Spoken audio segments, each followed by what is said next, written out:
Why pay $250 to $350 a year for half as much news? On air and online. 97.9 WHAV provides more Greater Haverhill news more often than any other sources combined. Support the only Haverhill-based news source with your tax-deductible local news membership by clicking on the membership tab at WHAV.net. WHAV, Merrimack Valley, Open Mic. From the Edwin V. Johnson Newsroom, 97.9 WHAV FM presents the new Open Mic Show with Bill Macek. Make your voice heard. Call 978-374-1900. That's 978-374-1900. And welcome once again to the new Open Mic Show with Bill Macek and my co-host Bill Ellis. We're here tonight. It is a lousy Monday night, so it means I hope a lot of people are near their phone or they're listening attentively and they want to get involved, because we want to spend this first hour with open lines, 978-374-1900. And would like to have you participate in some of the conversation that Bill and I are going to have. And I think we have maybe some topics of interest, news, and spicy stuff too, right? Well, first of all, let's talk about Desiree Linden.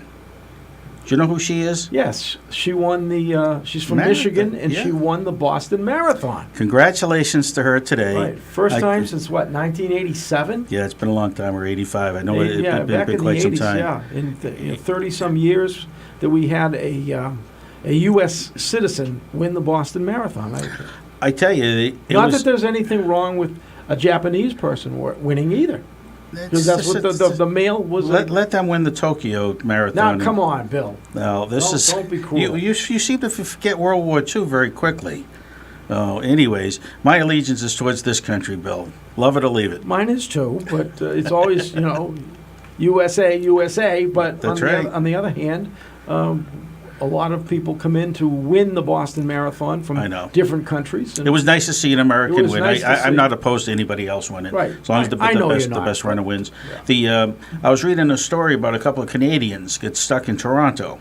They were coming down the race in the marathon, and their plane flight got canceled, so they had to take a car from Toronto to Boston. They get down here, get a half-hour sleep, and then off to the starting point. Oh, they do. They fell asleep during the They took race. a nap in the park. I don't know how they finished. I don't think they were like one of the top people, but they looked so much so forward to come in a race, and then they almost lost their opportunity. So they did what they had to do, and they asked some family members that were here to grab their the number that they were, and because they knew they were going to be late. I think the adrenaline flows. Well, it has to be. To go 26.2 miles, right? You got to be pumped from the get-go. They probably are sleeping right now, but they probably crossed the finish line and then they found a park bench or something, or go back to the car. Yeah, I got an email this morning.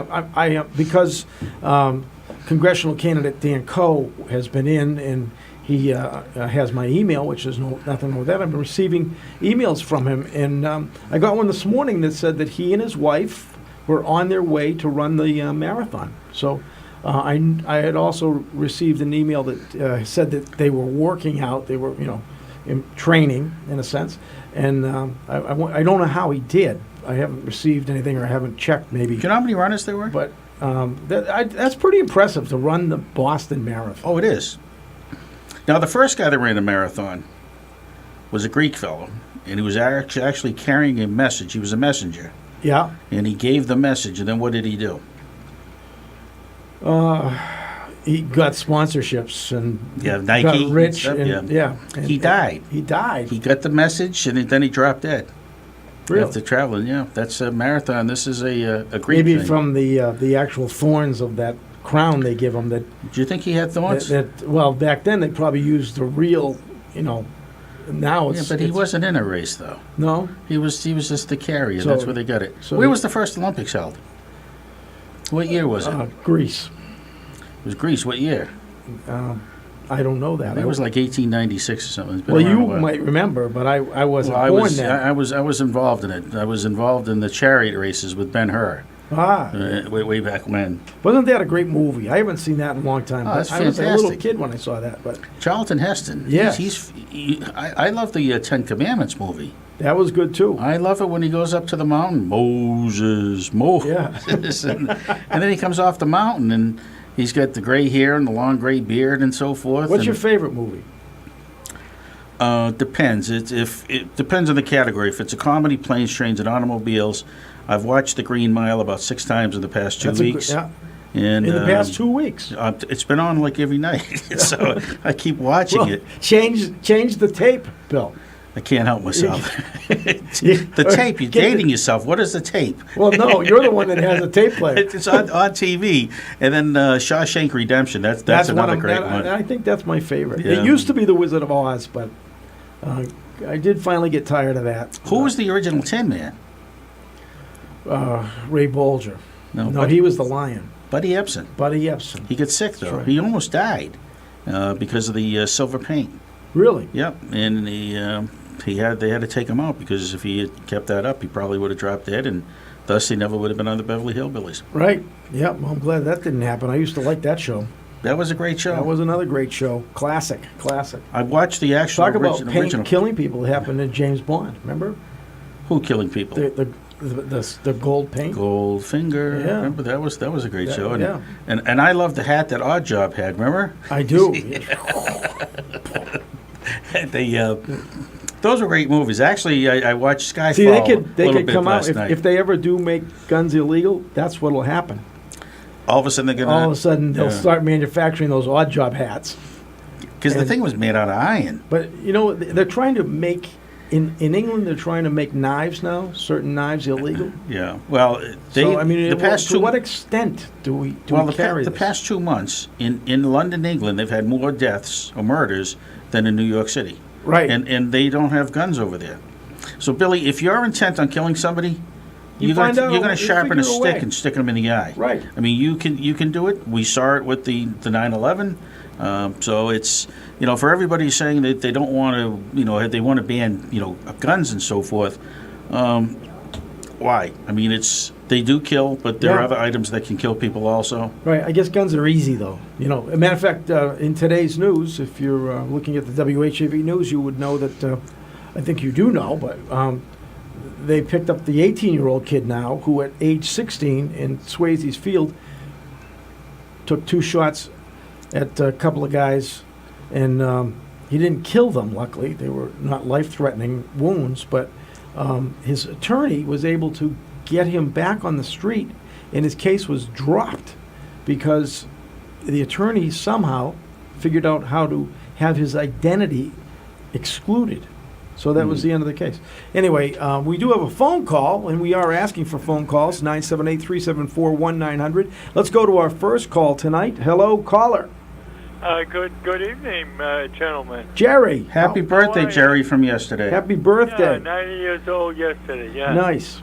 Congratulations. Thank you very much for the cake. I didn't receive the letter till today, but it's my daughter's birthday also, and we're going to celebrate that next week.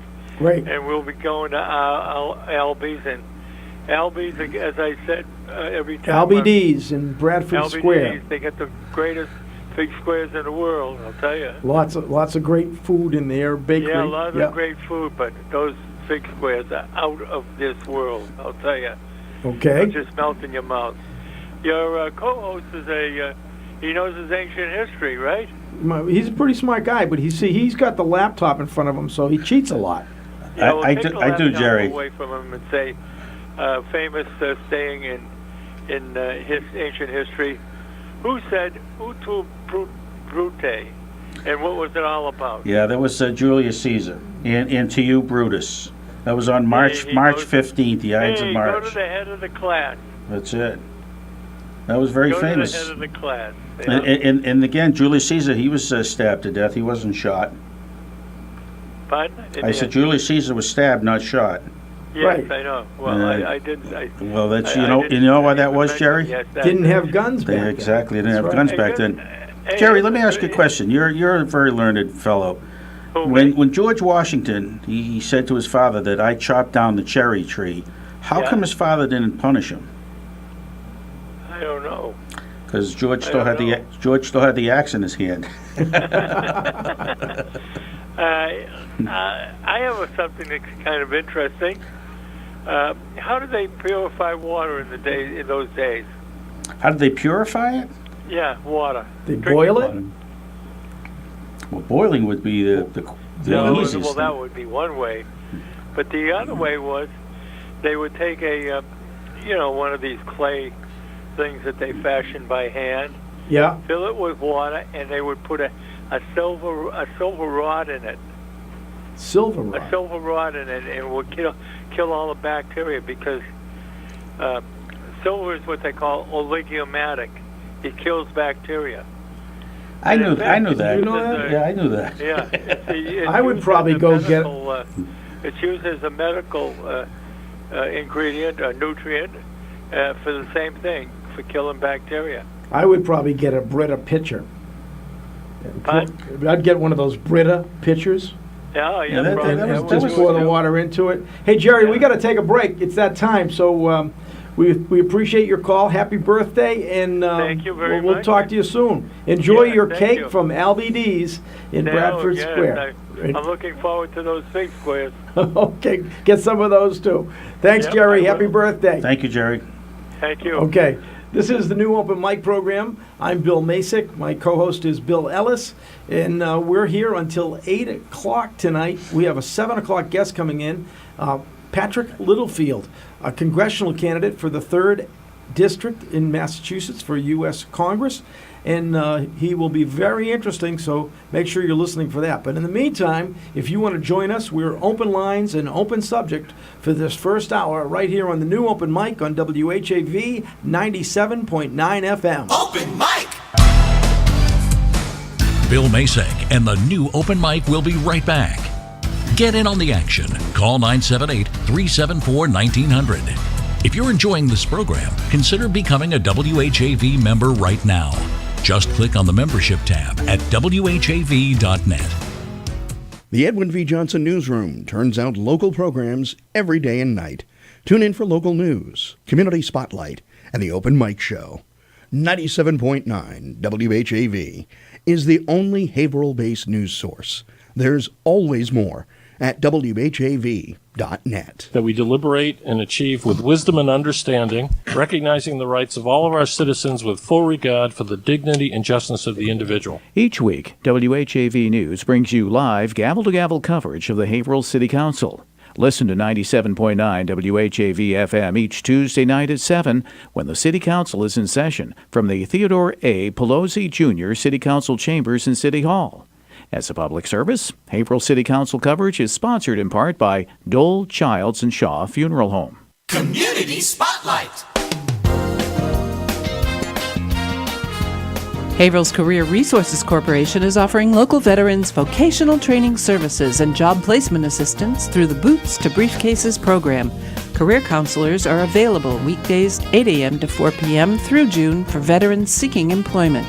Services provided by CRC include resume and cover letter writing, mock interviewing, and job retention skills seminars.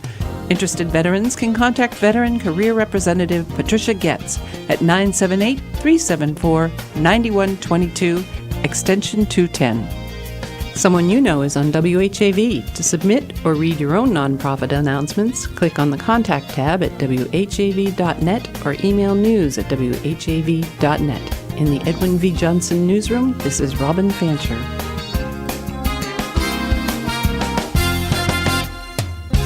WHAV. Open mic.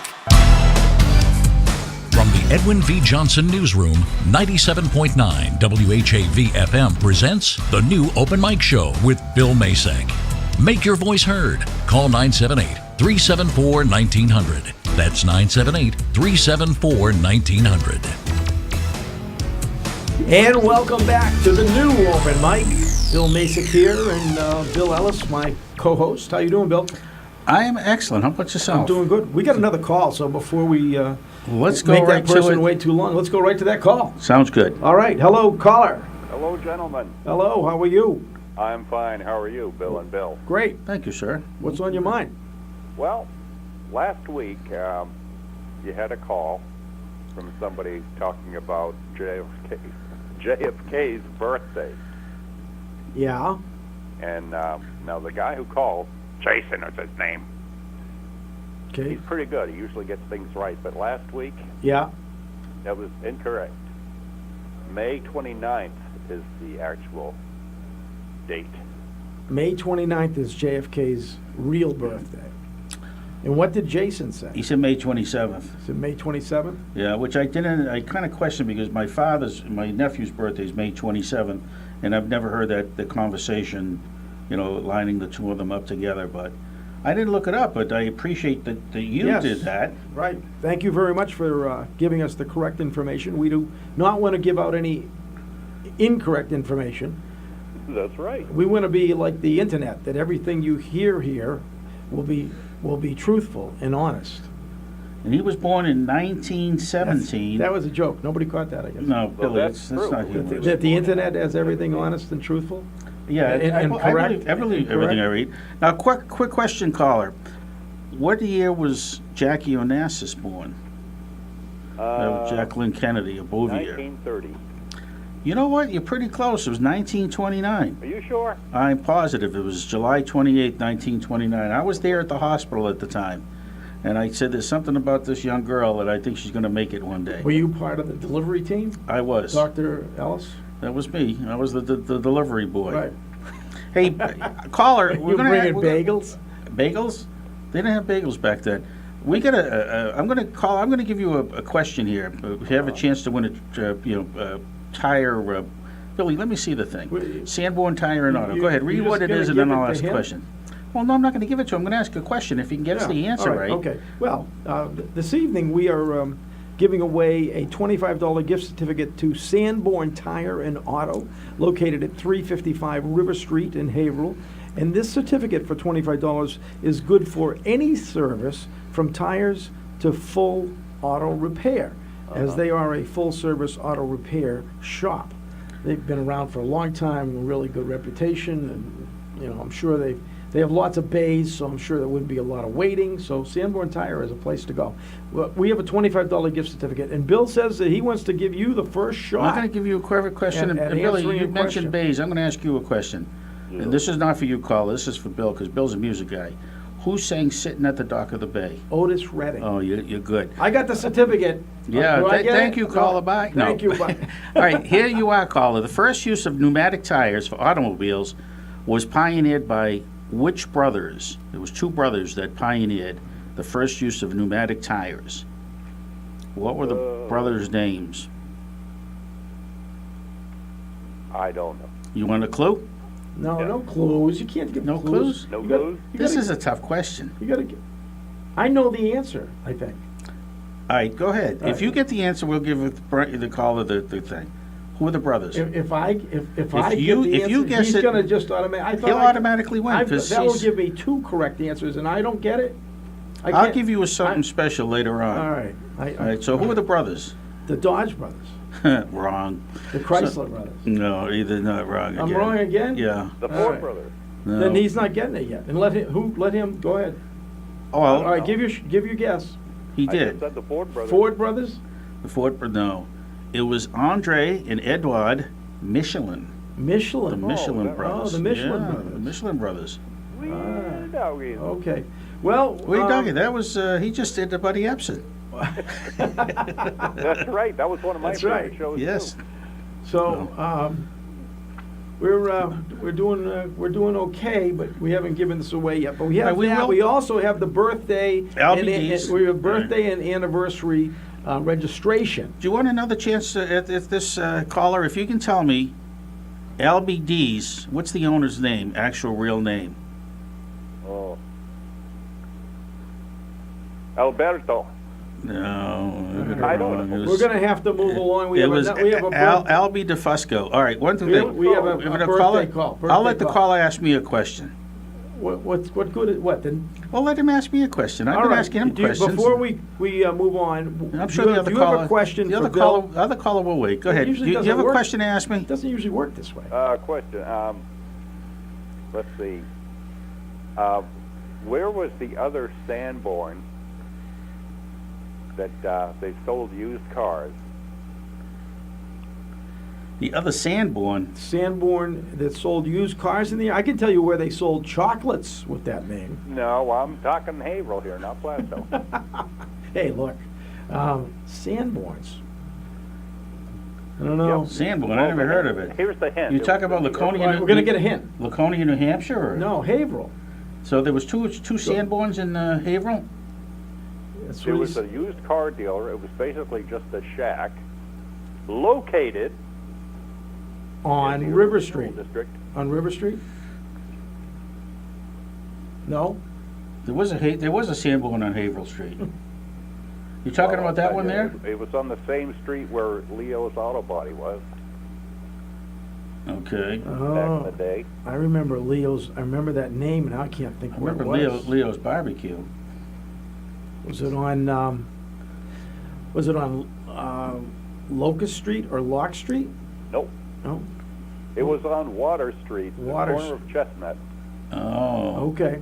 All right. And if there's a listener out there, maybe Jason, maybe not, because he knows a lot of this stuff. Somebody. All right. Well, anyway, we got this $25 gift certificate, and we're going to put it out. We want to put a general question out to the listeners, Bill. Yeah, I'll think of one in a All second. right. We got Okay, another let's go caller to for the birthday birthday. call. Okay, Hey, thanks you for calling in. Always a pleasure. And Thanks a lot. Thank you for the Sanborn And question. I'm hoping the caller might be Dave, the traffic safety. He wanted to talk about Plug Pond a week or two ago, and it was off topic at the time. So You never know. He's We're open disappointed. lines tonight. We're going to go to our next caller. Okay. Thank you Have a good very night, much. gentlemen. Thanks for your call. Okay. Hello, caller. Hello? Hello. How are you? You calling on a birthday? Yes, I have three. One is Mayan on May 1st. Mayan on May 1st. No, my name is Ann. Oh. So it's Mayan. Oh, Ann on May 1st. And then May 15th is my sister-in-law. May 15th. What's her first name? Her name is Sharon. Chris, do you have these names? Yeah, okay. You've already given the names to Yep. Okay, Sharon on And the then 15th. May 29th is my brother Michael. And May 29th is your brother Michael. Okay, great. And we'll put those names into our hat. Okay, I was going to ask you something. I was listening to, and you said Sanborns. Isn't there a Sanborns in Plasto's, a candy store? Yeah, he said that it was in Haverhill. It was auto I remember related. in Plasto years ago there was one. Yeah. Well, I remember that too. Yeah, because I've enjoyed their candy many times. Are they still there? Yes, they are. Yep. Oh, okay. I wasn't too sure. Yep. So, caller, I'm going to ask The reason you don't know that is because they aren't advertising currently, so we'll get the sales team right out there and get them. That would be nice. It would be nice to be able to give away some chocolates. Right. You know, That's right. and make sure they maybe, do go away. Maybe they could get some sponsorship for our show, You know, too. the thing is I know that if somebody won, you'd say you'd hand deliver them, and they would never get to the recipient. Be nice. Ann's still on the line, Bill. I'm sorry, Ann. And I'm going to ask you a question. That's all right. And if you can answer this question, I will give you 2 entries into the cake contest. Are you ready for this? Yes. Okay, in the Russia or the former Soviet Union, they have a big day where they celebrate international solidarity for workers in the Soviet Union. What is the day of the year that they celebrate it? What's the date? I'm not too sure. All right. Now, I'm going to ask you another question. What was your birthday? Mine's May 1st. She got it right, May 1st. Congratulations. That was a trick question, a trick thank you. way for you to get double entries. So I don't think just for Ann. I think we should do double entries for We'll do it for everybody. for all 3 of her entries for calling in and being so nice to do that. You're very nice. Yeah. Thanks, Yeah. Ann. Yeah, that's me and my sister-in-law and my brother. Yeah. So, taking care of your sister-in-law and your brother, and you're all going to get double entries into the hat. Who's the youngest thank of the you. 3? Thank you very much. Bill, that's personal. That's way too personal. I'm sorry. She doesn't want to talk. Whoever wins, are they going to share the cake with the You just others? have to keep him in Yeah. line. It's very hard. They will share the cake. So Yeah. even if one of you win, each one is going to get some LBD cake and enjoy it. Oh, Oh, That would be nice. Yeah? Now, Okay. you know what would be really nice if they What? invited us over to the birthday party. Bill, Cakes are you- delicious. that's kind of an Everything in imposition there to even say. Is that an imposition? I wouldn't, no. I think that's somewhat steps over a bright line. And you think that would be wrong for you to invite us over? No. See, nice lady, Billy. All right, okay. She doesn't sound like Well, a nice lady. all right. You know, you should be. Okay, then You're let's- too standoffish with everybody. I'm very polite. No, you're I'm not polite. I'm The word is I'm ignorant. not forward. I'm not aggressive like you are. And You'll fail in politics. what time of what? Yes, yeah, that'll do I it. listen to your radio show every Monday night. I listen to it. Thank you for listening. Do you Ann. enjoy it though? That's the question. I do. I enjoy it very much. We're gonna have to take a break, but before we let you go, Bill, what kind of ice cream do you like? I like vanilla. Vanilla. I'm a very plain I'll guy. be okay with vanilla too. So keep that in mind, Ann. All right. Who's being forward now? Thanks, Ann. Thanks Thank for you, calling Ann. in. Always Very fun. much. Have a lovely Okay. evening. Okay. You Good too. night. Bye-bye. Bye. Good night. Oh, isn't she was a very nice lady. You Very can tell. nice. Yeah. You related to her? Do you know her? That way she called No, her. I don't know. Well, no, that was nice. I can't think of a relative with the name Ann. So I'm not. There's no conflict here. Whose No famous conflict name in her history with the name of Anne? Frank. Anne Frank? Yeah. How about Anne Boleyn? Ann Boleyn. Yeah, that was another one. Yeah. Well, that's pretty good. Yeah. Well, we're at the bottom of the hour, William. You have a Yes, job we to are. do. We're going to have to take a short pause for the cause. This is the new open mic program. I'm Bill Macek.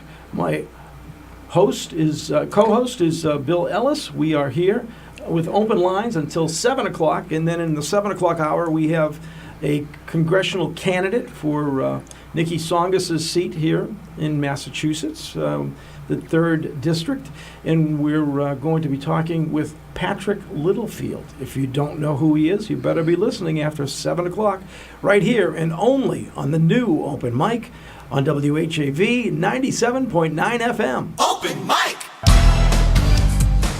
Bill Macek and the new open mic will be right back. Get in on the action. Call 978-374-1900. If you're enjoying this program, consider becoming a WHAV member right now. Just click on the membership tab at whav.net. It's 6:33. For more in-depth coverage of the news, visit WHAV's website at whav.net. How does one man get himself into so many impossible situations? This is a question you'll probably ask yourself when you follow another hilarious adventure of Throckmorton P. Gildersleeve. Yes, Gildy's eye for the ladies and his impulsive temperament managed to entangle him in a web of riotous circumstances.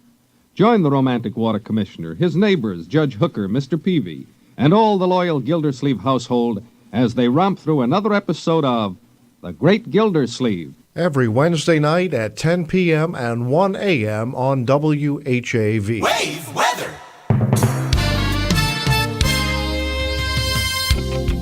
Here's the wave weather forecast for Haverhill and the Merrimack Valley.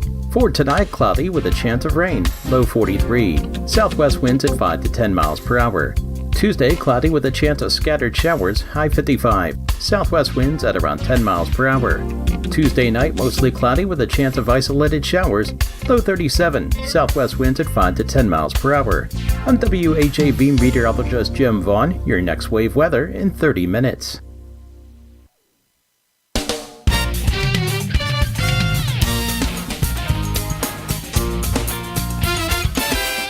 Catch the wave. WHAV. Open mic. From the Edwin V. Johnson Newsroom, 97.9 WHAV FM presents the new Open Mic Show with Bill Macek.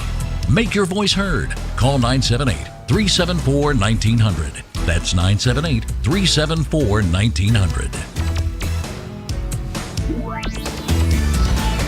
Welcome back to the new open mic. Bill Macek here, along with co-host Bill Ellis. And we have open lines at 978-374-1900. Why don't you give us a call if there's something on your mind, if you want to comment on something that we're talking about. I also want to take this chance to speak about our giveaway. We have Sanborn Tire and Auto $25 certificate. Sanborn Auto is located at 355 River Street in Haverhill. They do tires, many brands, and they also are a full-service repair shop for your automobile or your SUV or your truck, whatever you drive, so they can handle it. Sanborn's, $25 certificate going up for grabs. If you can answer Bill Ellis's next question. Do you have a question, Bill? Yeah, this is right off the top of the head. My headphones are going back and forth, but we'll make it a sports question since this is a sports town. I told you not to have that last drink. I can't help myself. What was the date that Bobby Orr scored that winning goal against the St. Louis Blues? I'm glad you finished that sentence. Why? Well, I thought you were going down a bumpy road. Never what me. date did Bobby Orr score? That's a personal question. No, go ahead. Go ahead. Finish the question. What was How's the finish? what was the date when Bobby Orr scored when the Bruins beat the St. Louis Blues in sudden death overtime? What was the date, and what was the holiday we were celebrating on that day?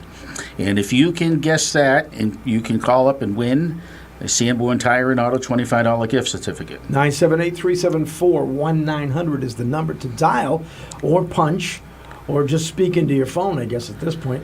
We could do that. Contact us through 978-374-1900 regarding that Bobby Orr question. And really what it comes down to in this day and age is who can Google it faster than the others. Well, that's fine. I mean, that's what it's there for. I know. You know, and we also giving away cakes, the LBD Second Generation Italian Bakery. That's right. That's for either a birthday or an anniversary in the month of May. Right. And we'll give it away the last show in April. Now, here's a question for you, Billy.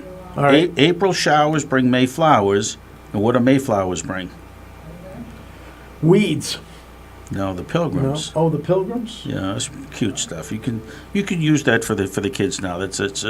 My kids are grown and gone. That's right. You have two boys. One lives out on the West Coast, and one lives north of here. Correct. God bless you. And everything you've told me about them, it sounds like they're good boys. They're doing they've okay. done well. Yeah, they're doing okay. My son, he was over in Iraq. He came back a little more than a year ago. He was over in Iraq and Kuwait, and it was quite the that must the have tour. been quite an experience. It was, and I'm very, very proud of him. Yeah, absolutely. So, Billy Boy, let's talk about what's in the news today. All right. The name, we had a storm here in Massachusetts, but how about the name Stormy Daniels? You know what? Let me ask you a question. I'd like to hear some callers call in on this. What do they think about the Stormy Daniels, who supposedly had a relationship with Donald Trump, received $130,000 by the attorney for Trump, not to say anything, to be dummy up just before the election? Now, you know what's funny is we're hearing the Stormy Daniels thing, this attack on Trump. You know what you haven't heard lately on the air? What? Collusion. Collusion. They can't find it. There's nothing there. No. So now they're trying something different. So Comey now comes out with his book, and, he's an idiot. The stuff that he's come out and talked about, here's a guy in the prestigious position in the charge of the FBI, and he writes this book, and what does he talk about? The size of Donald Trump's hands. Right. No, I did hear that he said they were normal. Yeah, but why would you even bring that up? But that was something that came up. He's like 6'6". He's 6'8". Comey is 6'8". So how big are his hands?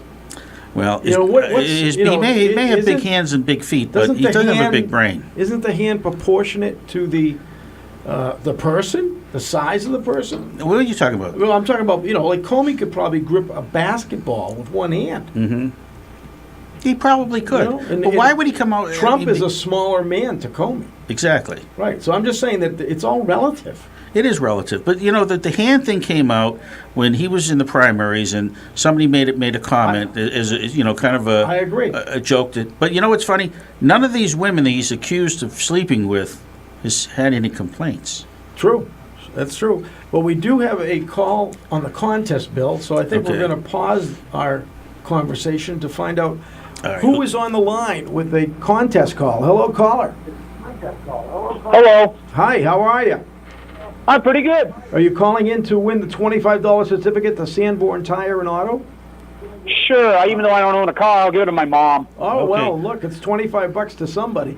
So you ready for the question? We're going to repeat the question. The question is, in the 1970 season for the Boston Bruins, who were the three players that they got from the Chicago Blackhawks?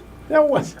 Oh, and I thought it was the score. Who Bobby Orr scored the winning goal. Oh no, you must have been walked away from your radio. Oh, wait a minute. Wait a minute. He's just giving you. I'm just giving you a hard time. Wait a minute. All right. What's your first name, caller? John Allen. John Allen. Okay, John.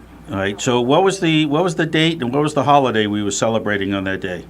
Mother's Day, 1970. And what was the date? Oh, May 20th, sorry. May 20th? Yeah. I'm sorry, give him a it's the second. wrong. Give We're him not a- May 20th. What? Give him a second guess. All right, you get a second guess.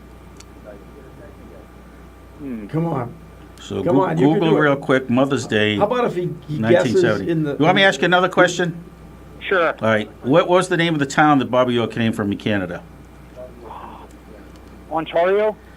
Well, no, that's Ontario's the province. That's right. Want to give him a first letter hint, Bill? Come on. P. P. P. Oh, my God. You know it. It's in the back of your head, isn't it? Yeah, it is. It's on the tip of my tongue. All right, I'm gonna make it easy for you.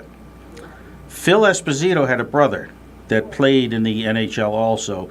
What was his name, the team, and position?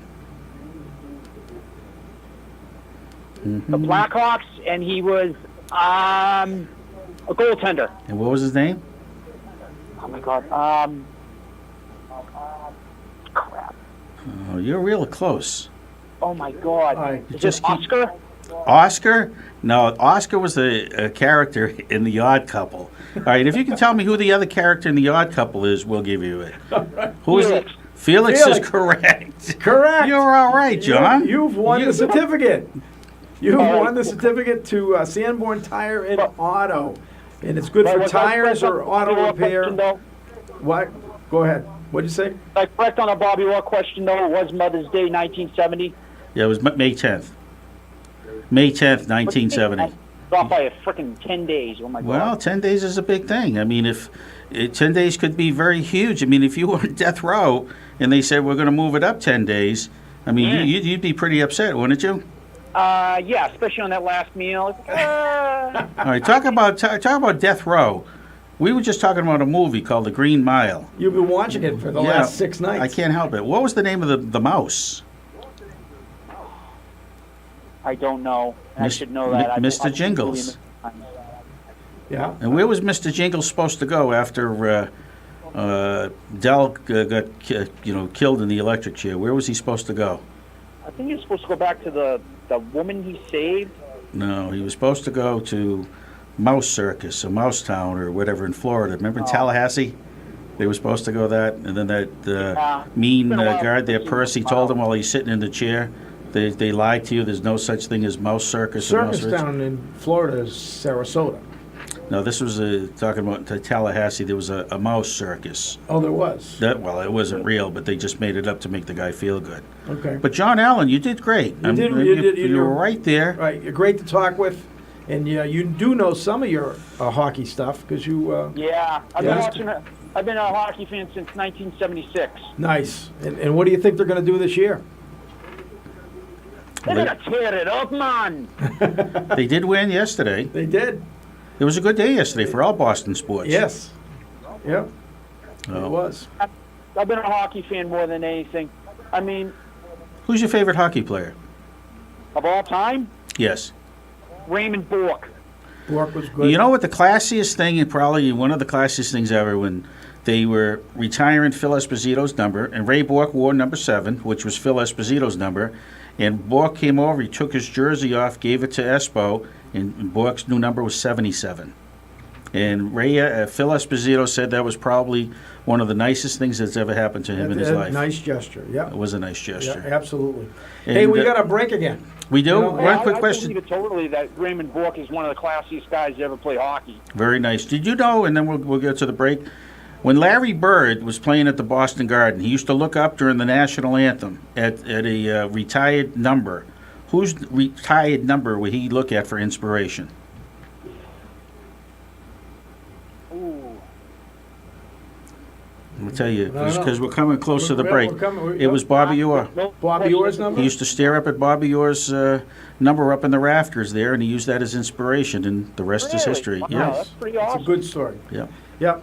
John All right. Allen, thank you very Thanks, much. John. All right, and Have you given your information to our producer so you can come in or we can get you the certificate by Yes. mail or something? Okay. Yeah. I gave the info to the Great. guy before I got on the air. Great. Thank you, John.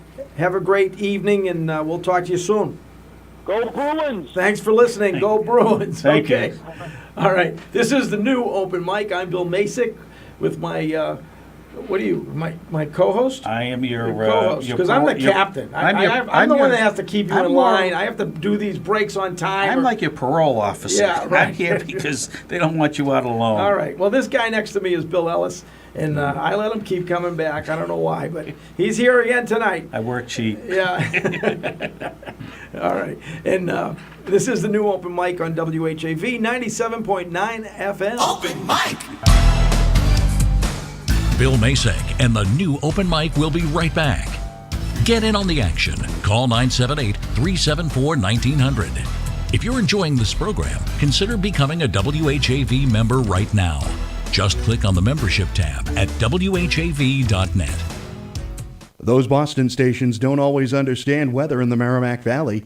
Stay informed with Wave Weather every 30 minutes, 24 hours a day on Soft Gold WHAV. Catch the wave. Hi, Tom Bergeron here. I started at WHAV in 1972. And look, WHAV's still here, but it won't be if you don't help support it. Go to WHAV.net. Become a contributor. Keep us going. WHAV Open Mic.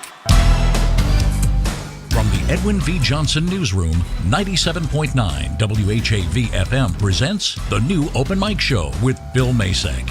Make your voice heard. Call 978-374-1900. That's 978-374-1900. Welcome back to the new open mic. Bill Macek here, along with my co-host, Bill Ellis. Hello there. How are you? We have a guest coming in next hour, so you're going to be prim and proper. You're going to kind of keep it in line, I hope.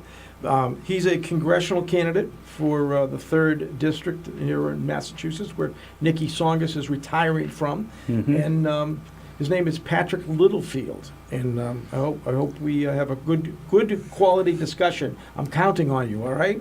If there's political questions to be asked, I will ask them. All right, okay. Now, I also want to mention our guest for next Monday night. Next week sounds exciting. We have a candidate who is an independent running for the U.S. Senate seat in the race against Elizabeth. And I say exciting because he did something spectacular when he was 14 years old. When he was 14 years old, he says that he invented email, and he is very successful. His name is Dr. V.A. Shiva, and he does have another name beyond that, but I can't pronounce it. But he even calls himself Dr. Shiva, so we're going to go with that. And he's at least for tonight. He's next week. So, and he's running against Liz Warren. Liz. Yeah. And he's an independent. He also will be running against at least one Republican. We're not sure who that will be. But we should invite Liz Warren on. Because if we got people that are opposing her, we should ask her to come on. We're open to all candidates. We'll eventually. We got a lot of time. We're still every week. We usually have almost every week we have a guest. A lot of people are running for the Nikki Songus' seat. So. We've had a number of those people, but now we're getting into the U.S. Senate race. Do you have any major political aspirations? I did. From time to time, these little uprisings in my mind happen that I might want to. But I think it's when you have to really be sure that the door is open and that the stars seem to be aligning, and. For one reason or another, I love being a city councilor. You've been doing a good job for how many years now? I guaranteed 24 out of the last 36. Started when I was a kid. Wow. Yeah. And that's the thing I miss the most when I run for re-election. I used to always hear you're such a nice young man. You don't hear that anymore. I'm not hearing that anymore. Well, you know what the thing is, what's good about you? You're pure in thought and your lifestyle. You don't drink, you don't smoke. I don't drink, I don't smoke, never did drugs. No. You've been pure to your wife. I have been, yeah. Do you have any vices? Eating. No, you well, look good. I have to hold myself back, so I also have the strength to try to be good, but I think if I have one vice that is hard to control, it's eating. And you don't curse? Not often. I've actually been told that I'm fairly clean-mouthed compared to most people. Most people? Yeah, well, I mean, yeah, look, we all have you bang yourself on the thumb with a hammer, you might say... So let me ask, when you bang yourself with the thumb, what is your choice word that you say? I don't know, and I haven't done it in a while, so... But I would probably say at least, ouch, right? You say ouch? Jumping Jehoshaphat? And that's the four-letter word that you think is bad? Jumping Jehoshaphat. How's that? Yeah, that's good. That's a good word. That hasn't been said in a long time. No, I know. I mean, that goes down with such words as boulder dash. Yeah, I might say that. No, I wouldn't say that. Anyway, we're way off in the weeds here. Let's get back to something of substance. What else are we going to talk about? Let's talk about a phone call. We have a phone call. We do have open lines, any topic. Hello, caller. Who are you? Hello. Hello. What's your name? This is the safety advisor here. The safety Tim Coco's safety advisor? You got it. All right. Okay. Well, what are they doing with Plug's Pond? Oh, we wanted your call. Somebody mentioned it earlier that you should call in tonight. I hope they take the Titanic down. It's in the water over there. Yeah? Yeah, it looks terrible. The pond's starting to look nice now with the swans on it and everything. Yeah. Okay. Come on, fix the place up. What's the matter with these people? I don't know. Well, okay. Anything else on your mind? Well, I suggested they put a basketball court in over there for the kids, Yeah. And have it managed by the house there that's right there. And I suggested having some yard sales in there on the weekends, not while they're swimming naturally. Vinny Ouellette. Clean and all that. Do you know Vinny Ouellette, our recreation director? Do I know him? Do you know him? Yeah. No, I don't know. All right, let me tell you, Vinny is so good at what he does and accomplishes so much on a minimal budget. I got to tell you that he would probably do these things, but we only have a certain amount of money in the rec department to do these kind of things. I understand this, but listen, if you have yard sales, you can pick up a few bucks to help pay for some of this stuff. Yeah, well, you know what? That goes off into another area that, we don't do that. I don't ever recall that being done in Haverhill. Maybe it could be done, but maybe we could also put an organization together of volunteers. Winnie Kinney has a group of volunteers. Maybe we could get a Plug Pond group of volunteers. Also, they need a bathroom up there desperately on the outside. That's a big They have expense. one at Swayze's Field. Yeah. They have one down at the stadium. Yeah. Come on, you got those the came with grant money. Those came with grant money. That little house. Yeah, and we should probably look for that grant money. And I will personally speak to the mayor. I'll speak to the mayor. Recreation we got. Let's do something with it. Well, it's not that bad. You're making it sound like it's a bad thing. It's really not that bad. But everything could always be better, right? Is that what you're saying? Everything could always be better. Oh, yeah. Yeah, okay. And I fully understand that it costs money, and everything you do costs money. Yeah. But I'm trying to tell you how to make some money. Okay. Thank you for your call. All right. Inside yard sales. People are dying to go to yard sales. They don't have no place to bring their stuff. Okay. All I say is keep it clean. Yeah. All right. Clean indeed. Yeah. Okay, you take care, okay? Nice talking to you. Nice talking with you. Thank you. Yeah, bye now. All right. This is the new open mic, and I'm Bill Macek, and you're Bill Ellis. Bill Ellis. And we got about 5 minutes before we break at the top of the hour. You see who passed away? Arlie Ermy, the fellow that was the master sergeant or drill sergeant in Full Metal Jacket. I didn't see that. Yeah, 74 years young. And, another sad thing is you see Barbara Bush has gone home. I think we should ask everybody to say a prayer for Barbara. Yeah, poor Barbara. She's decided that she just wants to go home. Stop treatment. Yeah, with comfort and so forth. And, there's a lady that was... I don't think there was any controversy about her at all the time that she was in the White House. No, the whole family, very all-American family, and did a lot of nice stuff. And a few weeks ago, I probably would have said that I felt that she would outlive her husband. But, it seemed like he was the one that was on the edge with health issues. Yeah, he looked tough. But up to last few years, each birthday he was jumping out of an airplane. Till I think age 80 at least. I think it was later than that. Even later than that. Yeah, I think it was later than that. Yeah. God bless him. Well, but, I mean, I think they've both lived a very good life, and they've seen some good things happen with their family. And they've done a lot for our country. So. And Barbara Bush holds a distinction that only one other woman in the history of this country has. Mother of, husband to, and mother of. Exactly. Yeah. Yeah, it was John Adams' wife, Abigail Adams, her husband was president, and her son, John Quincy Adams, was president. Yeah, very interesting. Hey, don't forget that we have the birthday and anniversary contest going on all night. Our producer, Chris, will gladly take the information. Well, he's already got one call if you pay attention. Oh, he's got one. I'm not looking at the whiteboard he's holding up. We have another birthday call. We're doing good. Okay, let's get right to that call. Hello, caller. Hi, how you doing? Good, how are you? How are you? Good. I have two birthdays. Two birthdays for May?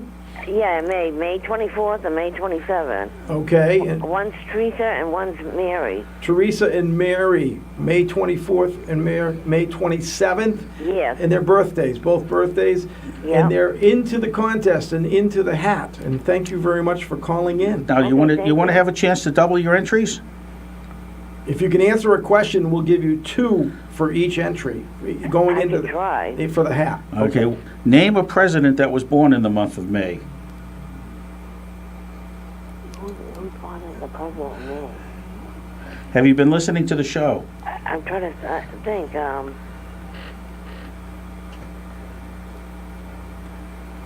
You want to give her a hint? I'll give her a hint. I'll give you a hint.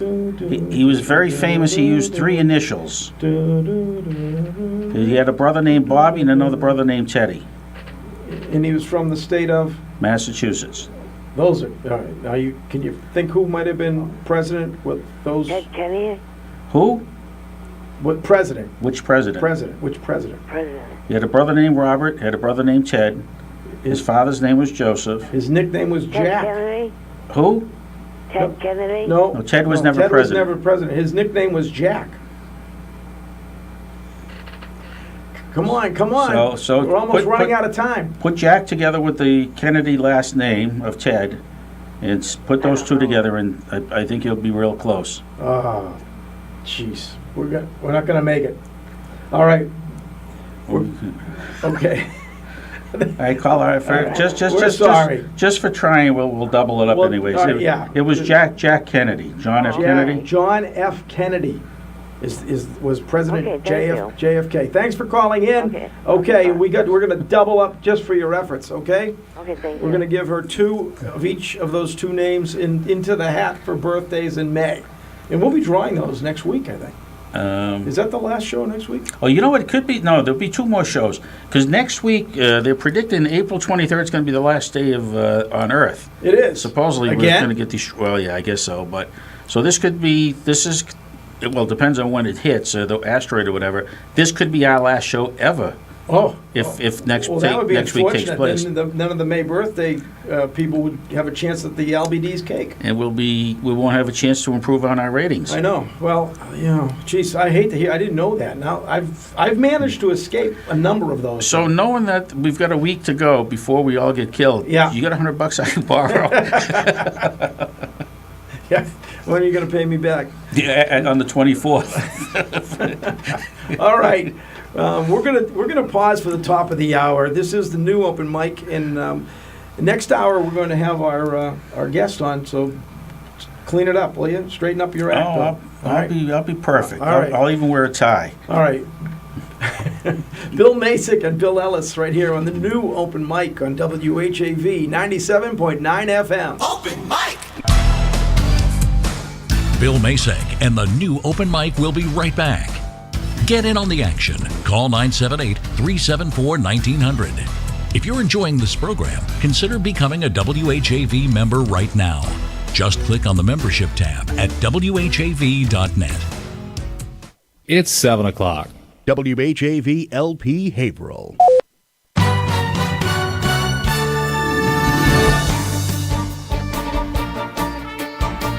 Here's what's happening happening in local news. 2 years after a Haverhill teen was indicted in connection with the shootings of 2 men at Swayze Field, authorities have ordered him held without bail on new gun and drug charges.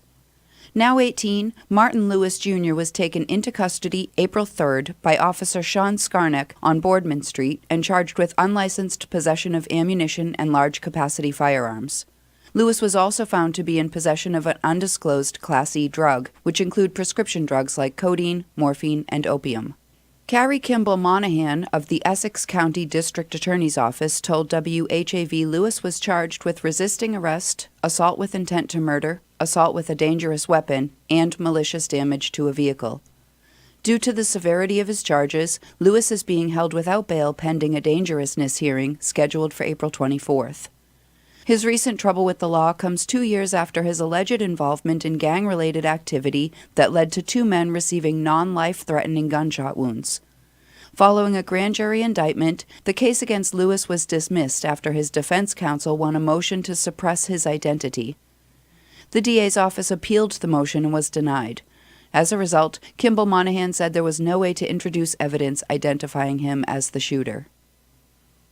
Haverhill State Representative Andy Vargas has been tapped to deliver the commencement address at the 2018 Northern Essex Community College graduation on Saturday, May 19th. Approximately 1,000 graduates from the school's Haverhill campus are expected to receive certificates and associate's degrees. In his commencement address, Vargas will stress to graduates the importance of civic and community engagement. A Boston University graduate, Vargas understands the impact of early engagement firsthand, having been elected as the Haverhill City Council's first Latino councilman in 2015 at age 22. Northern Essex President Lane Glenn looks forward to welcoming Vargas to campus. Civic engagement has always been a cornerstone of a solid educational foundation, Glenn said. Representative Vargas, even as a high school and college student, was a shining example of that. We want our graduates to know as they move out into the working world the importance of maintaining civic engagement.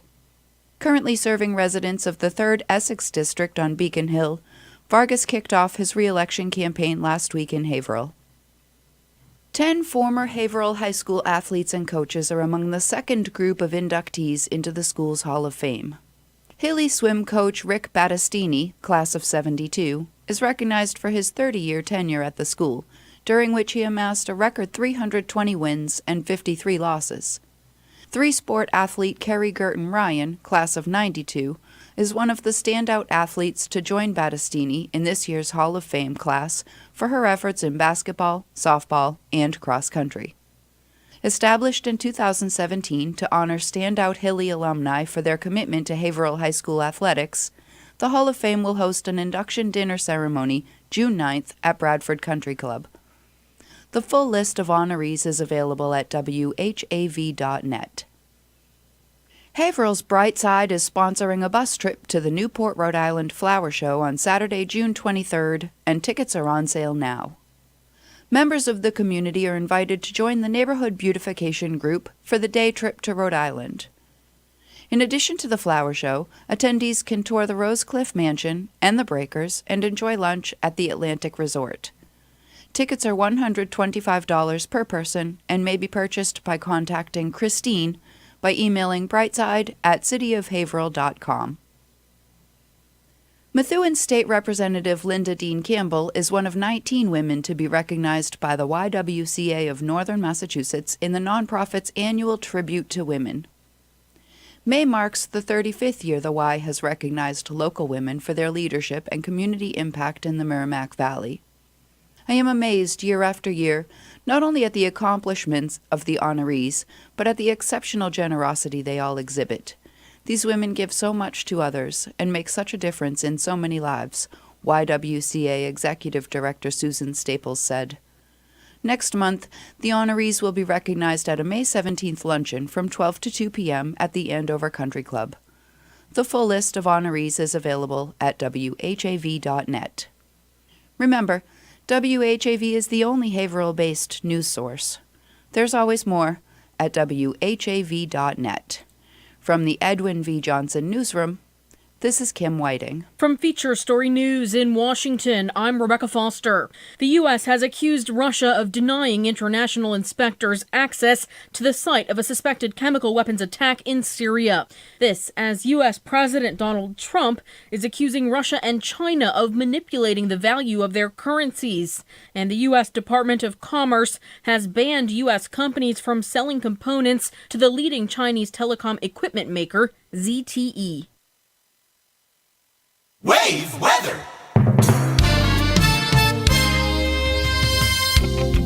Here is the Wave weather forecast for Haverhill and the Merrimack Valley.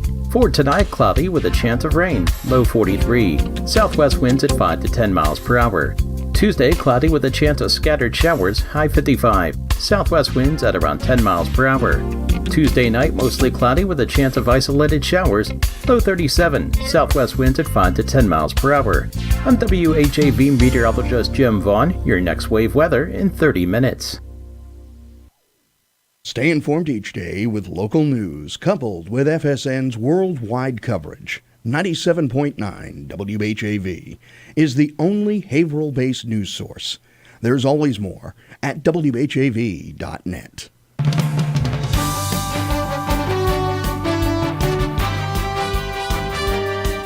97.9 FM WHAV. Catch the wave, WHAV. Merrimack Valley. Open mic. From the Edwin V. Johnson Newsroom, 97.9 WHAV FM presents the new Open Mic Show with Bill Macek. Make your voice heard. Call 978-374-1900. That's 978-374-1900. Welcome back to the new Open Mic. It's 7:07. I'm Bill Macek, and my co-host is Bill Ellis. Good evening, William. Good evening. And our guest this hour is a candidate for the congressional seat currently held by Nikki Songus, called the 3rd District, Massachusetts District, right? And your name is Patrick Littlefield. That's me. I'm All Patrick right. Littlefield. Nice Speak to be right here. into that microphone. We want everybody to know Patrick Littlefield. If they don't know you in this Haverhill area where we're broadcasting, they will know you hopefully before the end of the hour. Tell us a little bit about your campaign, why you're running, and where you're from, the district, of course. Maybe give some bio information. Would you like to do that? Sure. Okay. So, again, my name is Patrick Littlefield. I live in Boxborough, which is in the Acton-Boxborough area. Been here in the district for 23 years. So, and I'm running for Congress, so Let's I move can... this mic a little closer. Okay. Right. Okay. Because I want to strengthen and renew opportunity for working and middle-class Americans by improving their economic opportunities. Speak, please. I'm sorry. Just speak right into the microphone because the mic is very sensitive. It needs to be kind of pushed. So you don't want me to look at you? No, please don't. All right. You can, but more importantly, get in the microphone and so everybody can hear you. All right. So I'm running for Congress to strengthen and renew opportunity for working and middle-class Americans by improving their economic outcomes, by reducing the uncertainty and cost of health care, and by increasing access to education and training. So I'm a jobs creator, I'm a healthcare innovator, and I'm a proven performer at the national level. The way I like people to think of me is to think of me as a progressive with results. So it's all about results. Okay, a progressive is a Democrat usually. And I am a Democrat. Okay, but the new word progressive is really out in vogue, and a lot of people are calling themselves progressives without mentioning that they're really on the Democratic side of the ticket. Right? So I suppose there could be Republican progressives. I haven't met them yet, but yes, I am a Democrat, and I'm running as I call myself a pragmatic progressive. Okay. And how would you define progressive? So for me, progressive has to do with having your eyes on the horizon around where you want to go. You need to know where you're trying to get to. Now, it may take a little while to get there, but if you don't have that sense of where you're going, you can't do the day-to-day kind of step-by-step work that gets you there. And I'll give you an example. So I'm in favor of universal access to health care. I think everybody should have access to health care. And because healthcare costs are really out of control, I'm in favor of a single payer model as the mechanism to do two things. One, restrain costs, maintain and improve quality, but also give us the leverage to kind of keep the medical industrial complex Now, was in check. Obamacare close to being the health care you'd be looking for, or no? No. Okay. So the Obamacare system was really constructed as a private sector solution. There is no public payer that's part of the Obamacare model. So no, this is a different model, and single payer in this case would really mean that the monies would be flowing through the government, who would then pay the private delivery system for the delivery of that care. Is Bernie Sanders' health care plan right more in keeping? Right. So Bernie Sanders' Medicare for All proposal at the Senate is definitely moving towards it's moving towards universal access and definitely a single payer model. Now, didn't the state of Vermont, for a very short period of time, try universal health care within their state? So the state of Vermont, as best I recall, walked right up to the threshold of implementing a single-payer universal access model, but they backed off at the last minute. How come? Do you know, or? Yeah, I think there were a lot of reasons. One was kind of concern around cost and that the financial side of it hadn't been worked out as tightly as they wanted it to be. Now, the system that you're talking about, can it be viewed as a kind of a socialist kind of a health care plan? Yeah, I don't think so. So essentially the government would function as a payer, but all of the health care would be delivered through our private health care system. The doctors would be private, the hospitals would be private, all of the kind of the companies involved would be private companies. So it's a blended model in the sense that you've got the payer, which is the public sector, but a private delivery system. How is this compared to the Canadian healthcare system? So the Canadian healthcare system, I think, is, and again, I'm not an expert on the Canadian healthcare system. So actually, let me compare it to the British healthcare system, where the British healthcare system is really a national healthcare system, where, for example, the physicians are on the payroll of the nation. In other words, they're paid by the government to deliver care. In our system, the government would simply pay for services that are delivered by private companies. Right, so there'd be a difference then. Yeah, quite different. Now, you said you've had success in the national level. What have you done that, you'd like to talk to the audience about tonight? Right. So let me give just a little background about myself, and then I'll come to that question. So I grew up in Vermont. Both my parents were teachers. My dad taught at the local college. My mom taught in the local public school system. Then in the early part of my career, I was a musician. I think I'm the only jazz musician in the race. And then I got married and had a family, and I left music so I could make a living and went into the technology industry.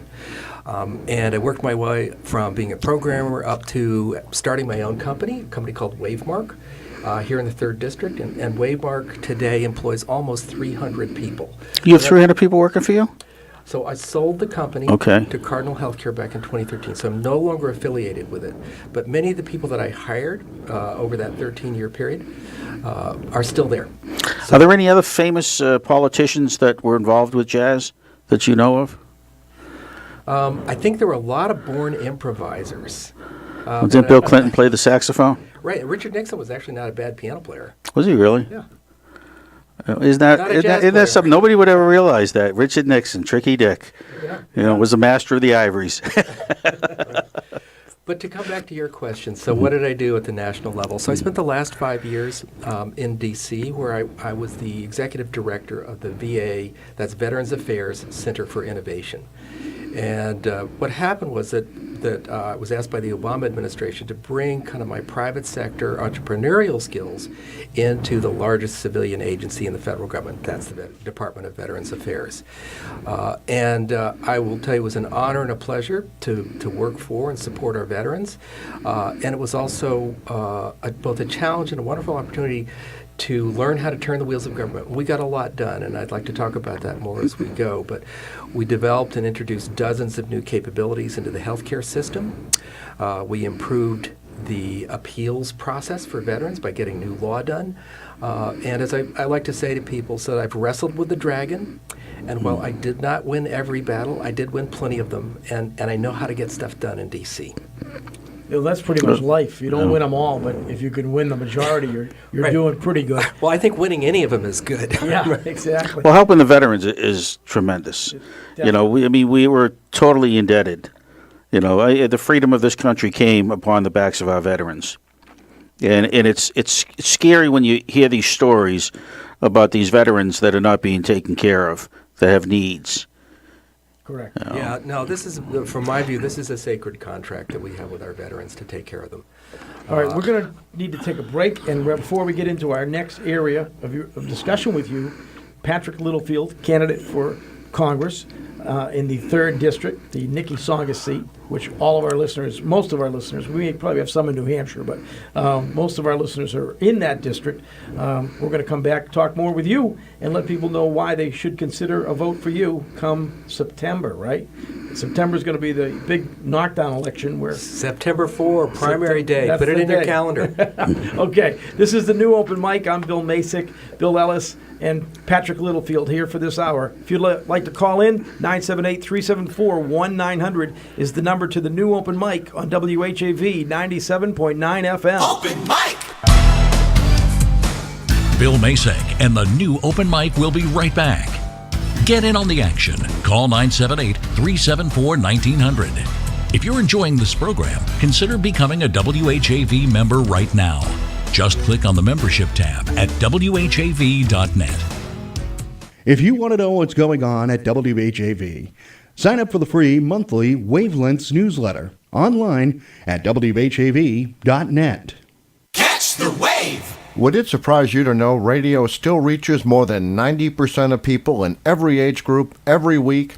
It's a fact. And 97.9 WHAV FM's target audience averages 92%. While other media are cutting back, area residents turn to WHAV for local news, information, and entertainment they cannot find elsewhere. Add what has been called the halo effect of public radio, and listeners find business messages more credible and trustworthy than other forms of advertising. For a no-obligation assessment about how WHAV can help your business reach more people than all other local media combined, call 978-374-1900 or visit WHAV.net. Community Spotlight! Northern Essex Community College invites Merrimack Valley children and teens to take part in the 20th anniversary session of the school's College for Kids program, which will merge this year with the NECC STEM Academy. For 4 weeks, starting in July, students in grades 2 through 10 can learn and explore all things science, technology, engineering, and math, in addition to the College for Kids mainstay physical activity and arts program. To register or for more information, contact Alicia at 978-556-3332. Someone you know is on WHAV. To submit or read your own nonprofit announcements, click on the Contact tab at WHAV.net or email news@WHAV.net. In the Edwin V. Johnson newsroom, this is Robin Fancher.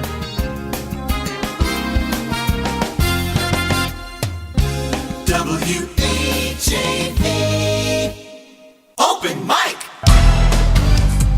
From the Edwin V. Johnson Newsroom, 97.9 WHAV FM presents the new Open Mic Show with Bill Macek. Make your voice heard. Call 978-374-1900. That's 978-374-1900. Yeah. And we are back on the new open mic right here with myself, Bill Macek, my co-host, Bill Ellis, and our guest, Patrick Littlefield, who is a candidate for the 3rd Mass District, Nikki Songus' seat here, going to Congress if everything goes right? Well, people sometimes come up to me and say, well, hello, Congressman. I say, no, time out, candidate. You see that as a curse? They call you that too early. That's overdriving your headlights. Yeah. Is this your first chance at politics? Have you been involved at all? Yes, this is my first run for office. What prompted you want to get into the fray? A couple of things. First of all, it's something I've thought about for a long time. I've always been interested in public service. And one of the reasons why I went to D.C. was because that was an opportunity to be engaged in something that was of public service. And while I was in D.C., I saw what good public service can do and can have a huge impact. So you don't get an open seat very often. It's something I've always thought about, and a sense for how D.C. works. I said, what the heck? Let's give it a run. So, which politician do you idolize, or somebody that you'd like to be like? Well, Teddy Roosevelt is my favorite president. Okay, he was very sickly as a child, and overcame it. He sure did. And he made a comment one time that was used by a national coffee company. Do you know what it was? No, I keep thinking of teddy bears, but that's something different. Teddy bears is because he saved the bear. Yeah. But good to the last drop, Maxwell House Coffee. He made that comment and it stuck. All right. So it sounds like Teddy out on the trail, out on the woods. That's it. Now Teddy Roosevelt, he was a Republican. He was. But he was a progressive. A progressive Republican. Yes, he was. Yeah. Right. So when did the progressive ideals start? Do you know? I mean, I know I did a little, looking up myself a while back, and in the early 1900s, I think it was Huey Long who was tied in very big with the progressive ideals. Yeah, so I think that's the right era. So they think the progressive era is around the turn of the century, 100 years ago. Yeah, and it had it had a lot to do with the fact that labor. Turn your mic up. Me. We'll be right back here, folks. You're okay. So it had a lot to do with the fact that we had big problems. Working people, were not getting a fair share in the workplace. And there was a lot of labor unrest. And actually, Teddy was a big help in moving forward labor's agenda. Right. It's also the same time that we started to be aware of the environment and the need to develop a kind of a national park system to preserve our public spaces. And Teddy led in that era as well. Okay. And didn't he fall out of favor with the Republican Party? We got a phone call. So he did 2 terms. I mean, he actually came into office because I think it was William McKinley died. Right. And so he served a 3-year term and then a 4-year term, and then he voluntarily stepped aside.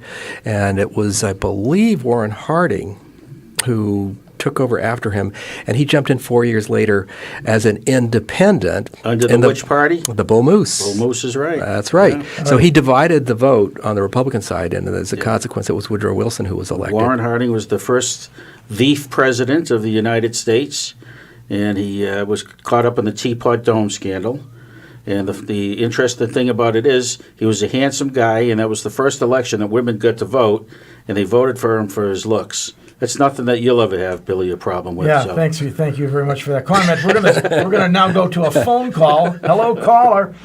Yes, Bill. This is Kenny. How are you? Kenny, KQ. Yep. All right. How are you? I'm asking each candidate, no matter what, for Congress, state senator, or rep. After last week's, what happened to the police officer down at the Cape that got shot and killed? My question for each candidate, Republican or Democrat, are you for the death penalty? That's all I have to ask. Okay, thank you for the call. You. All right, thanks. That's KQ from Haverhill, and he has an interesting question, and I think some people are maybe getting closer and closer to changing their mind on that. Right. What do you think? So, first of all, I think that was a terrible tragedy, and my heart goes out to the family. Absolutely. That one really gets you. But I will say I am not in favor of the death penalty. For somebody who's a hazard to the public and a society like that, I think they do need to be put away. Hopefully there's some rehabilitation as possible, but I want to be clear, I'm not in favor of the death penalty. Okay. Well, thank you for that honest answer. How would you feel if you were voting in California? Did you hear what they recently voted in? That if you reach the age of 60 and you've been doing time for a felony, after you've done 25 years of the times that you were sentenced to, if you hit age 60, you'll then be released. So they said that Manson was about 3 months short of being released from prison. That doesn't seem to be well thought out in my mind. Yeah, so I'm not familiar with that particular one. But more broadly, in terms of criminal justice, I'm in favor. There's a kind of new efforts to do what is called restorative justice, which seeks to match people with a program that rehabilitates them rather than just putting them in jail. So, for example, there's special courts for drug courts. There are actually special courts for veterans because veterans' issues may revolve around PTSD or something that's service-related. And the idea is to get folks into these, kind of the systems that are better able to put them back on their feet and not just push them into jail. Yeah, I think that's a great idea. And what about if you were elected, would you try to get more money into the district, into just in general, for services to help with mental health issues and not just having everything be a crime, but why, as you're saying? I think that we, in Massachusetts, we shut down most of our mental health facilities, and that's why we have supposedly a lot more homeless on the street and a lot more people that are not properly given any kind of restorative training or ability. Yeah. And sometimes, and not that I'm for prescription medicines, but a lot of these people could be helped if they were given proper diagnosis and maybe some type of prescription drug. Yeah. So in general, I think an ounce of prevention is worth a pound of cure. And particularly with mental health, one of the problems is that it has a stigma. And as a consequence, people don't seek it the way they ideally would. Yeah, not as much as it used to, though. Right. I think it's more in the open. We're getting better. But also mental health is not as well knit into the healthcare system in terms of both the insurance policies and then in terms of actually receiving care as it needs to be. So it needs to be a regular, ordinary, normal part of the healthcare system, so where you don't get like 2 visits and then you get shut down. Yeah, I agree. What are your thoughts on the Second Amendment? I want to say a little more about your question. All right, well, I think well, go ahead. Gun control. Right. So I am in favor of increasing our gun controls. And I actually don't think that the problem is the Second Amendment. So I'm not in favor, for example, of repealing the Second Amendment. I think it has to do with the way that amendment has been interpreted, and that has changed over time. So there was a decision called the Heller decision. I think it was back in the mid-2000s, essentially, which changed the way we look at the Second Amendment and put the emphasis on essentially having private individuals carry arms. But more broadly, I'm in favor of banning assault weapons. I'm in favor of banning high-capacity magazines. I think you need comprehensive background checks. For deadly weapons, I would be in favor of what I'll call, it's almost like a permit program, a trial period during which we're able to assess one's, competence to own the weapon. So you're looking at maybe like a 90-day period. So if I wanted to get a weapon, I'd have to go through a 90-day waiting period? Well, or even a training period. So, for example, if mental stability is one of the issues, that's the period during which you might be able to catch some of those issues. All right, so the mental stability that you mentioned then, do you think that a lot of the problems that we're facing today, like Parkland and so forth, it's a mental problem or is it a gun problem? I don't think you can separate those. So if somebody's So if somebody's got a mental problem and they have a weapon and they're inclined to use it, it doesn't matter. The problem is that they're now really a danger to society. Right, but it's not the gun that's doing the killing. It's the person with the mental disease. Because the left is very quick to attack the NRA. How many people that shot people in the United States in the past year were NRA members? Haven't done that math. I'm going to guess 0. But yet they're the group that's being attacked. Well, aside from who's attacking whom, I want to kind of focus on the issue, and we set limits on what kinds of weapons we have in the house. So, for example, you can't have an RPG. Understandable. Right.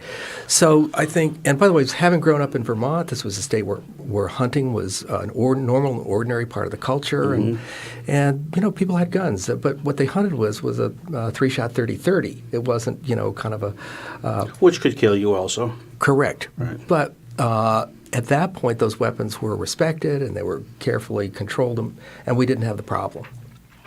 Why do you think there wasn't a problem? I mean, I lived in Vermont for a period of time, and I used to be amazed that you would see people walking down the street with shotguns and rifles over their shoulders.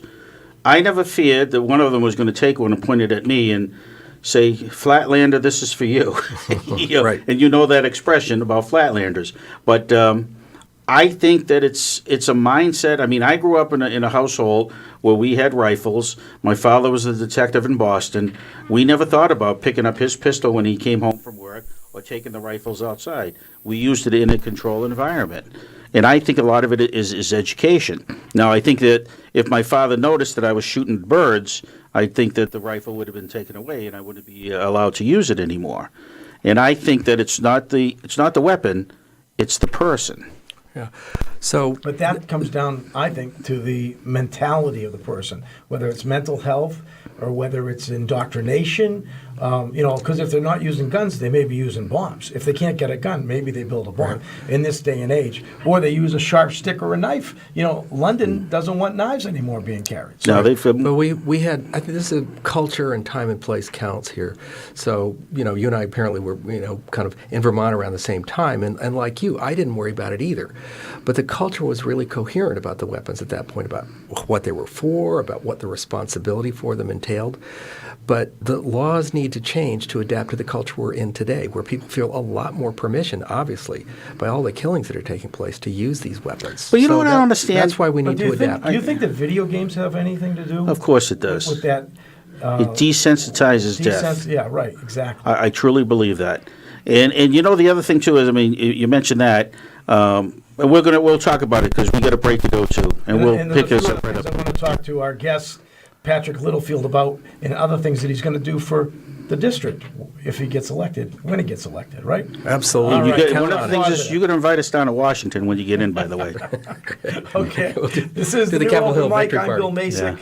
Yeah. Patrick Littlefield is our guest, and also my co-host is Bill Ellis, right here on WHAV 97.9 FM. Open mic. Bill Macek and the new Open Mic will be right back. Get in on the action. Call 978-374-1900. If you're enjoying this program, consider becoming a WHAV member right now. Just click on the membership tab at whav.net. It's 7:33. For more in-depth coverage of the news, visit WHAV's website at whav.net. Catch the wave.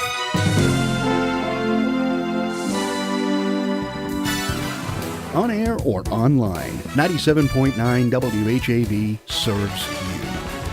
Twice an hour weekdays, keep up to date with exclusive local news and weather. Find out about civic events on Community Spotlight every quarter hour.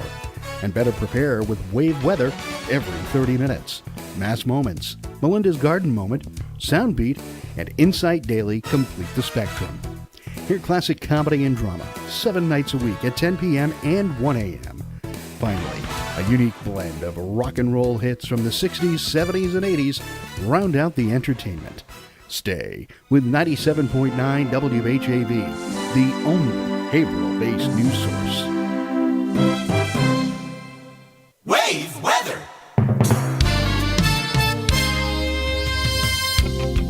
Here is the Wave weather forecast for Haverhill and the Merrimack Valley.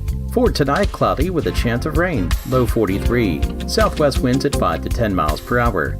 Tuesday, cloudy with a chance of scattered showers, high 55. Southwest winds at around 10 miles per hour. Tuesday night, mostly cloudy with a chance of isolated showers, low 37. Southwest winds at 5 to 10 miles per hour. I'm WHAV meteorologist Jim Vaughn, your next wave weather in 30 minutes. WHAV. Open mic.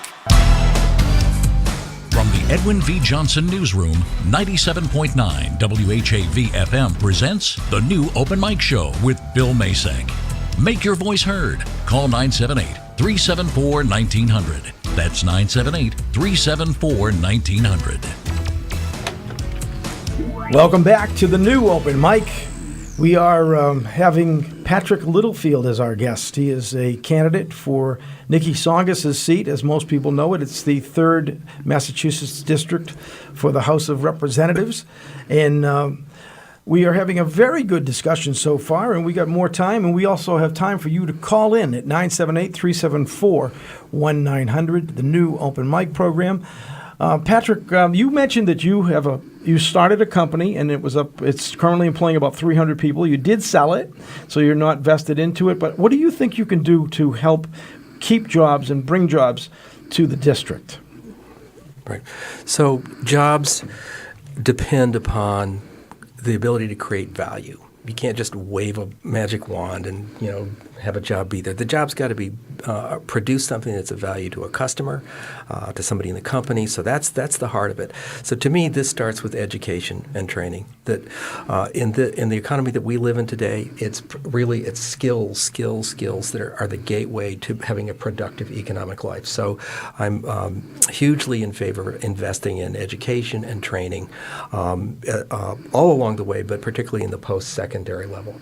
Now, that doesn't mean that everybody needs to go to 4-year college. I think you need multiple pathways. Some folks are going to be more kind of vocationally or kind of practically oriented on specific skills, but that's one of the keys. Another key is investing in what I would call the innovation economy. So these are the laboratories that are going to create the businesses of the future. And part of what I like to say is we've got to always be inventing the future because the world is constantly changing, it's constantly moving, and if we don't get out and lead, somebody's going to get out in front of us and lead. So, and one of the things that excites me most about being from this district is that this district has been the site of 2 critical industrial revolutions. The first was the textile industry, and I think people sometimes forget how deeply technological that was. And it really was. I mean, if you look at those machines and the metalworking, that was incredible engineering going on there. Absolutely, yeah. And then the second one that I'm thinking of is the computer industry. So the early computer industry basically took shape originally at MIT and then here in the district, Prime, Wang, et cetera. So I think we need to be thinking about how are we going to kind of, what are the industries of the future we need to be investing in, where do we need to focus? And that includes industries like biotech, which I think we need to pull out of the Boston area and make sure we have here in the district. The advanced manufacturing world is another huge opportunity area, and then the last one that I think we need to look at really is what I call clean and renewable energies. Great thoughts, yeah, and having the vision to go with all of those categories, so that you're almost a little ahead of where the current trend is. Gotta be. So we need to find ways to protect our intellectual property to make sure that we can maintain it and continue to have that be a source of value, both for our businesses and for our workers. And we're Americans. We have always invented the future. So, I get excited about that. And to me, it's not about playing defense. It's playing offense. One of the things that the current administration is fighting with China about is that they steal our technology and our patterns. So you're looking to make America great again? I'm looking to build on America's greatness that is already there. That's true, and I think that's what the current president is doing. Now, do you agree with what he's doing to try to bring jobs back to this country? So I think that we do want to make sure that whatever our global trade practices are, we need to balance the equation so that they benefit workers as well as businesses. Mm-hmm. I think it can be hard to bring jobs back. I want to make sure that we're protecting the ones that we have and building the ones for the future. So, for example, in that advanced manufacturing area, those jobs are very, very kind of sustainable in the sense that they're rooted in a skill set and a product that's being produced that requires all the nitty gritty of a business. It's only going to be able to operate here because they're close to their customers. So, for example, high-end plastics that support companies like Boston Scientific in the medical device industry. That's the kind of tightly knit industry we want to build. See, my thought. Go ahead. We actually have a call, so let's take a short pause for a call because our callers are very important. Mm-hmm. And if you want to join this conversation, it's 978-374-1900. But let's go to our caller on hold. Hello, caller. Hello, how you doing? Hello, Mr. Littlefield. How are you? I'm well. How are you? Good. What's your first name? What's your first name? My name is Greg. Greg? I live in Bradford. Thanks for calling, Greg. Hi, Greg. And I know that, first of all, to address what a woman called and asked if you are for or against the death penalty about what happened in Yarmouth.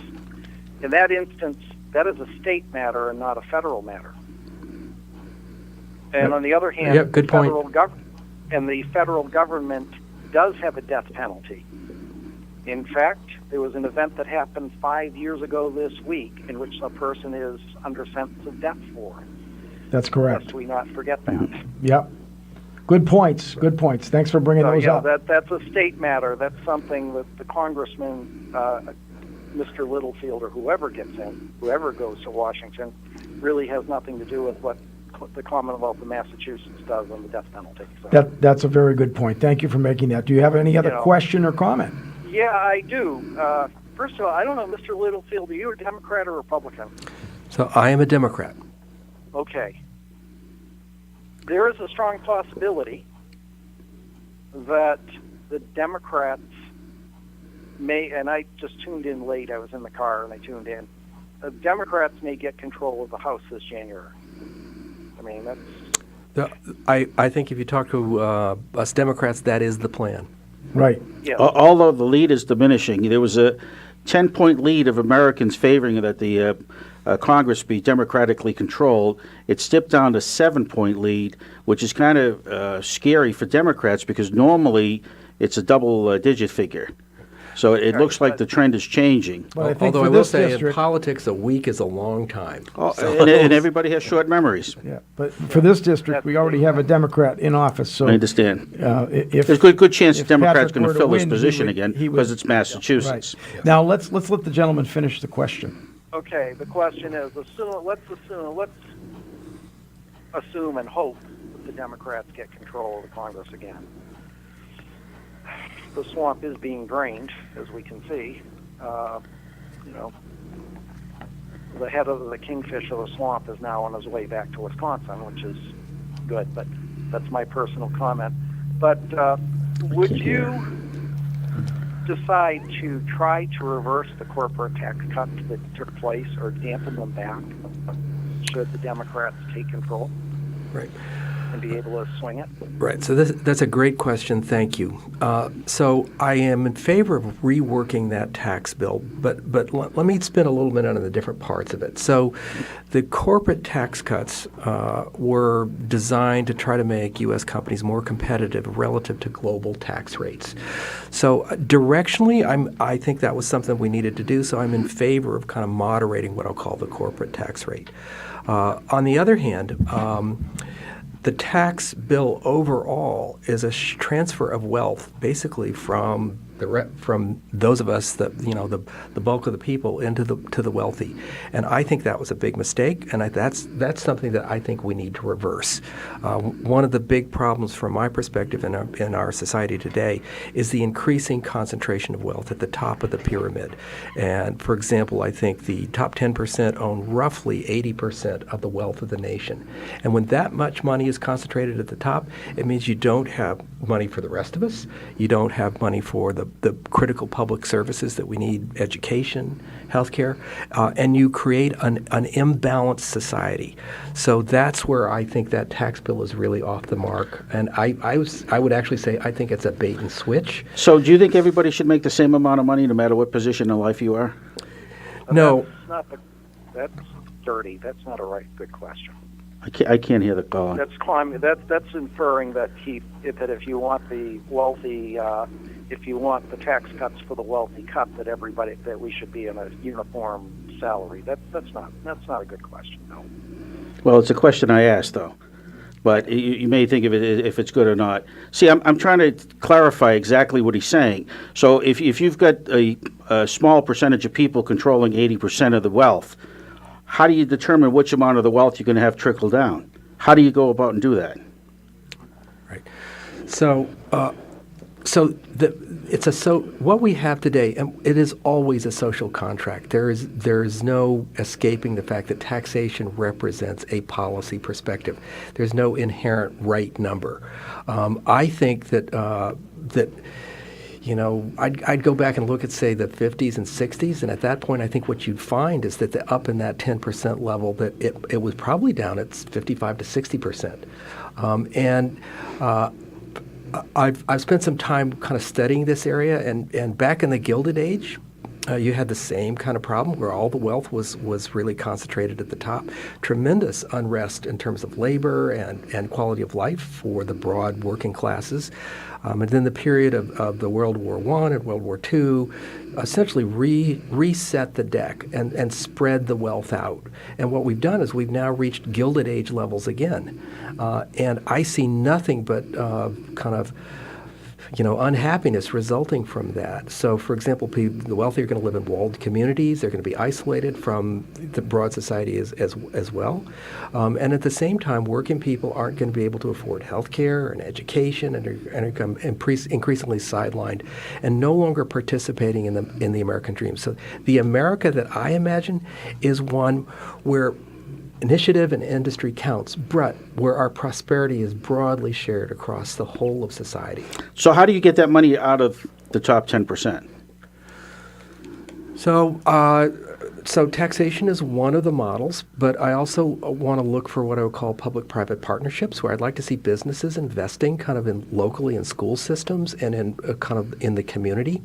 There's an example in Lowell. There's something called the Lowell Plan, and I think it's the Lowell Finance Development Corporation, which and the Finance Corporation is the recipient of monies from the business community, which then get reinvested locally in the innovation economy. So in a sense, it's a lot about restoring community and connecting business to it. So I think there are multiple mechanisms that you have to use. Okay, and right now we're going to have to take a short break right here on the new open mic, and we'll be back. Will you stay till the top of the hour, Patrick? You bet. Okay. Patrick Littlefield, congressional candidate for the 3rd Mass District. Thank you, caller. Yeah, thank you, Greg, for the call. Yep. We're going to take a pause right now on WHAV 97.9 FM. Open mic! Bill Macek and the new open mic will be right back. Get in on the action. Call 978-374-1900. If you're enjoying this program, consider becoming a WHAV member right now. Just click on the membership tab at WHAV.net. Broadcasting on the Armstrong FM system, this is 97.9 WHAV. Catch the wave! Melinda's Garden Moments help gardeners create and maintain a healthy, beautiful garden with ease, inside or out, and all year long.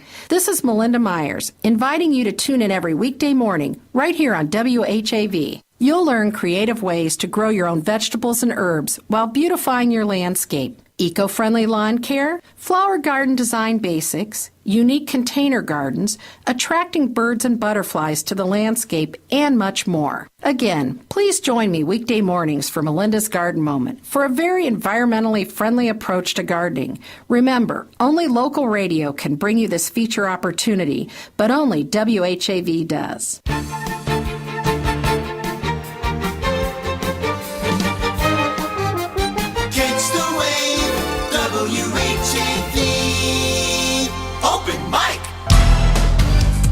From the Edwin V. Johnson Newsroom, 97.9 WHAV FM presents the new Open Mic Show with Bill Macek. Make your voice heard. Call 978-374-1900. That's 978-374-1900.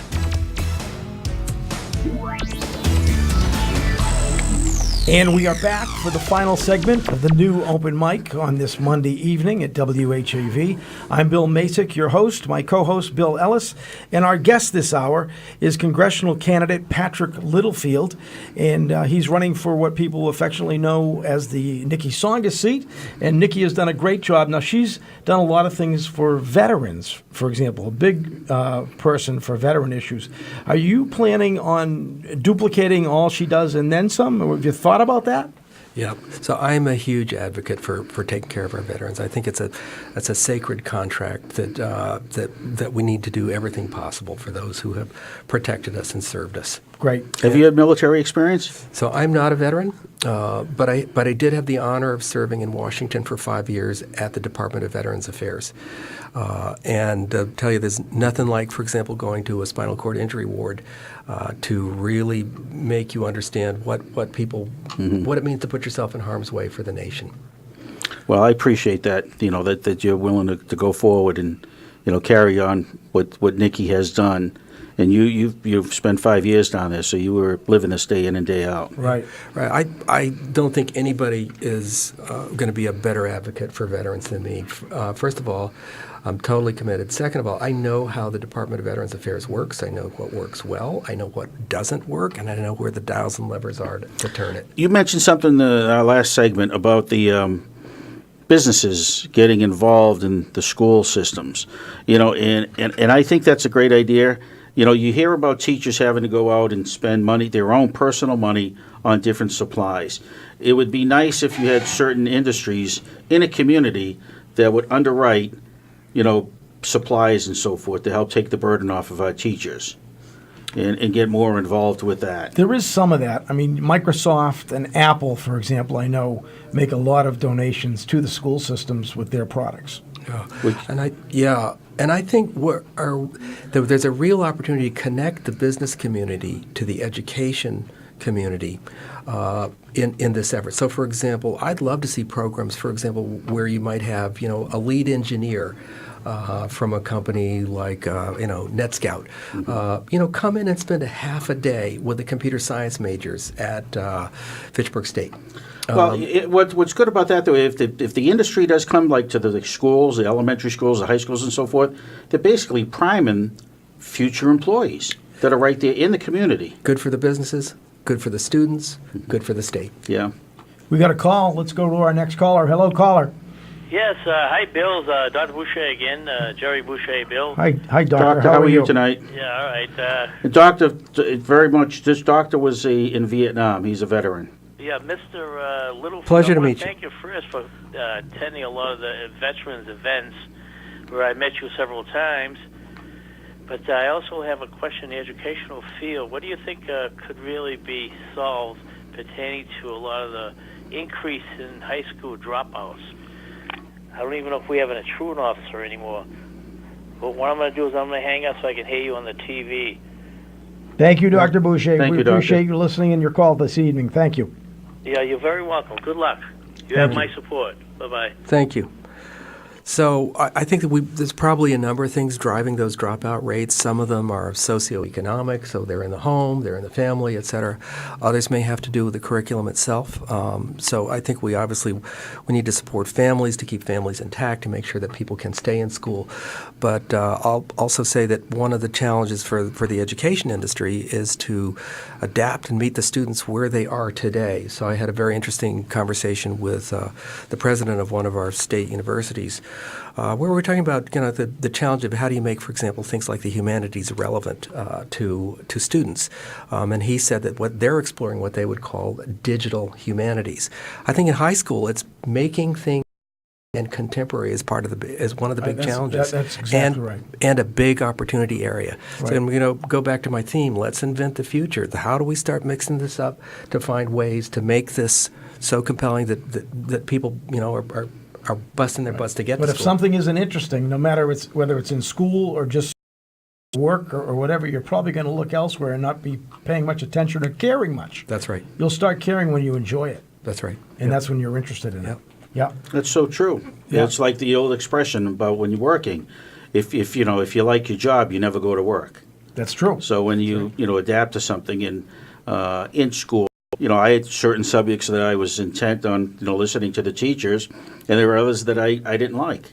Right. And I think it's the same thing. If you can cater and find the interest of what the students have, and then develop it from there, I think we're a whole lot better off.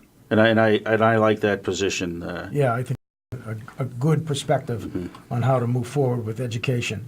And then, of course, we have the drug situation. Any idea, any thoughts on the opioid crisis and what government, federal government, if you were there, is there anything, a bill that you would want to try to bring forward? Any concepts or ideas? I know that's a gargantuan question. Right. But, we have to try to figure something out. I mean, we have pretty much lost the war on drugs for 50 years or more. Right. So the opioid crisis is one of those issues that just breaks your heart. The fact that we're here is a crime by itself.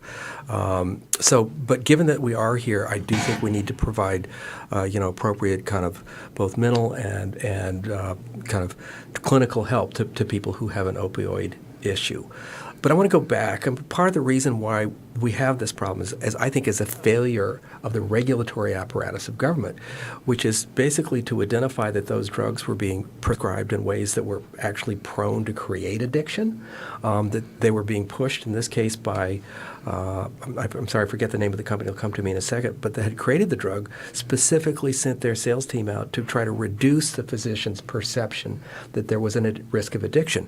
So this was a created problem.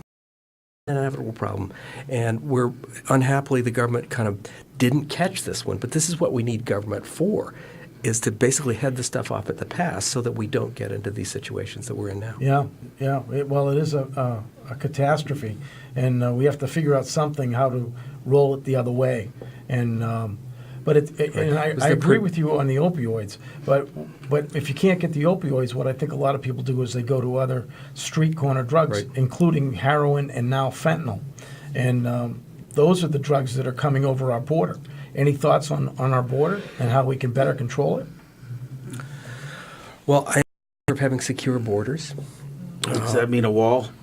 No, I think a wall would be a waste of money. I don't think it would accomplish what it's supposed to accomplish. I think there are more contemporary methods that would probably be cheaper and more effective. So this is where I'd like to... Such as? Technology oversight.